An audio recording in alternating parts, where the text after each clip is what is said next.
আসসালামু আলাইকুম। আমি সিফাত জাহিদ, দশম শ্রেণীর ছাত্র।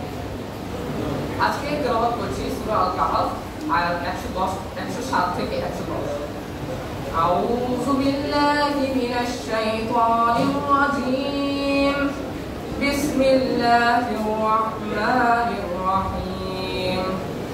ইন্নাল্লাযীনা আমানু ওয়া আমিলুস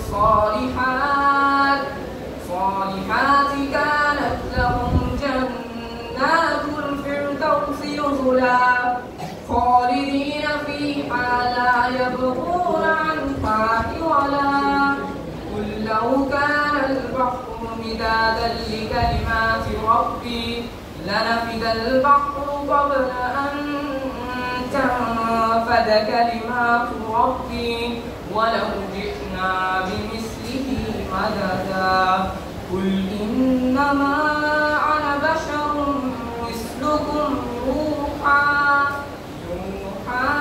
ইলাইয়া আন্নামা ইলাহুকুম ইলাহুন ওয়াহিদ ফামান কানা ইয়ারজু লিকা'a রাব্বিহি ফালইa'মাল আমালান সালিহান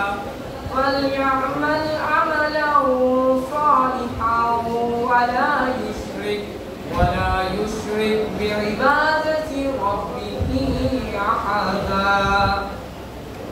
বাংলা অর্থ: পরম করুণাময় মহান আল্লাহ তাআলার নামে শুরু করছি। নিশ্চয়ই যারা ঈমান আনে এবং সৎকর্ম করে তাদের আপ্যায়নের জন্য রয়েছে জান্নাতুল ফেরদাউস। সেখানে তারা চিরকাল স্থায়ী হবে। সেখান থেকে তারা অন্য কোথাও স্থানান্তরিত হতে চাইবে না। হে নবী, আপনি বলুন, আমার পালনকর্তার কথা যদি লেখার জন্য সমুদ্র কালি হয়ে যায়, তবে আমার রবের কথা শেষ হওয়ার পূর্বে সমুদ্র নিঃশেষিত হয়ে যাবে। সাহায্যার্থে অনুরূপ আরও একটি সমুদ্র এনে দিল। হে নবী, আপনি বলুন, আমি তো তোমাদের মতোই একজন মানুষ।